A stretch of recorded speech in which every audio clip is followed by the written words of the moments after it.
হল যে candidate declare দিয়াৰ পিছত প্ৰাৰ্থিত্ব পোৱাৰ পিছত আমাৰ দলীয় নেতাকৰ্মীসকলৰ লগত বা NDAৰ আমাৰ কাৰ্যকৰ্তাসকলৰ লগত মত বিনিময় কৰা তথা চিনাকি পৰ্ব এটা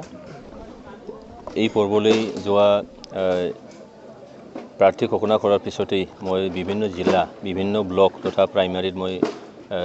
কাৰ্যকৰ্তাসকলৰ লগত এটা মানে চিনা পৰিচয় হোৱাৰ কাৰণে গৈছোঁ আৰু আজি ইয়াৰ এটা অংশ হিচাপে আজি এই জায়গাটো আহিছোঁ চৰাইবিল ব্লকত গোসাইগাঁও মানে জিলাৰ অন্তৰ্গত তো এনেকৈ আহিখিনি মই নতি আনন্দিত হৈছোঁ যে আমাৰ কৰ্মকৰ্তাসকল কাৰ্যকৰ্তাসকল তথা আমাৰ ৰাইজ আজি অধীৰ আগ্ৰহে বাট চাই আছে যে অহা 7 মে তাৰিখে তেওঁলোকক ভোটদান কৰিবলৈ চাওক হাগ্ৰামা মহিলাৰী ডাঙৰীয়া প্ৰথমৰ পৰাই তেখেতে কৈ আহিছে কি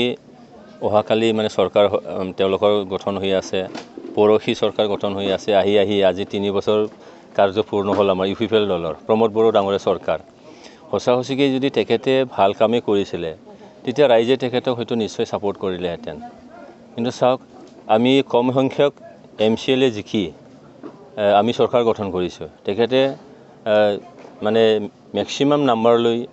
তেখেতে নিৰ্বাচন জিকিছিলে কিন্তু চৰকাৰ গঠন কৰিব নোৱাৰিলে আৰু আজি দেখিছোঁ যে তেখেতৰ MCLAৰ সংখ্যাটো কমি আজি UPL যিমান জিকিছিলে তাতকৈ কমত আছে এই কাৰণটো কিয় হ'ল কাৰণটো হয়তোৱে হয় যে আজি পাব্লিকৰ কথাটো বাদেই দিয়ক খুদ তেখেতৰ যিখিনি ৰিপ্ৰেজেন্টেটিভ তেখেতসকলেও হাগ্ৰামা মহিলাৰী ডাঙৰীয়া যিখিনি নীতি আদৰ্শ সেই নীতি আদৰ্শটো ভাল নাপায় ৰিসেন্টলি আমাৰ জয় মুছাহাৰী ডাঙৰীয়া আমাৰ UPL যোগদান কৰিলে কিয় যোগদান কৰিলে কাৰণটো হ'ল যে আজি প্ৰমোদ বড়ো ডাঙৰীয়াই এই অঞ্চলৰ শান্তি আজি আনি দিলে এটা সময়ত আছিল কি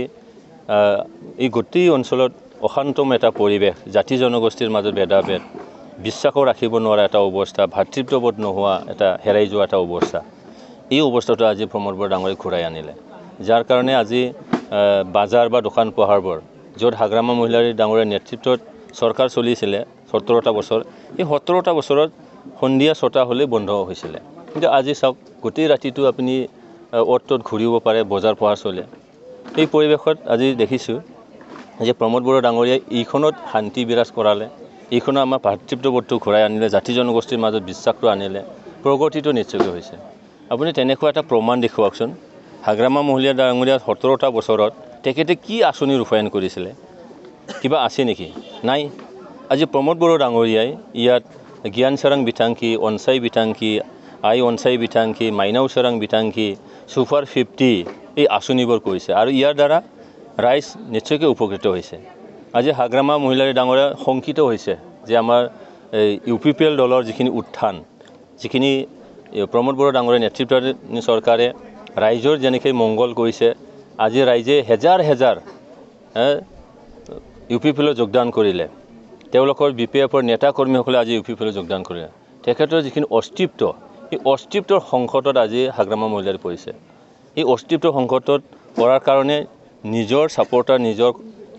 যিখিনি ওয়াৰ্কাৰ তেখেতসকলে কেনেকৈ ধৰি ৰাখিব পাৰে এটা মিছা অপবাদ আজি প্ৰমোদ বড়ো ডাঙৰীয়াৰ ওপৰত বা এই চৰকাৰৰ ওপৰত জাফি দিব বিচাৰে কিন্তু ৰাইজ আজি সজাগ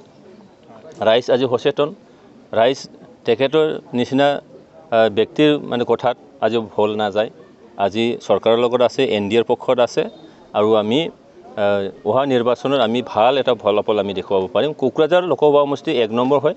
1 নম্বৰ আমি মানে জিকিবলৈ গৈ আছে তেখেতে যিটো BPFৰ হয় BPFৰে মানে ভোটটো খাটিব আমাৰ UPLতো নাখাটে আমাৰ আছেই অলৰেডি আমি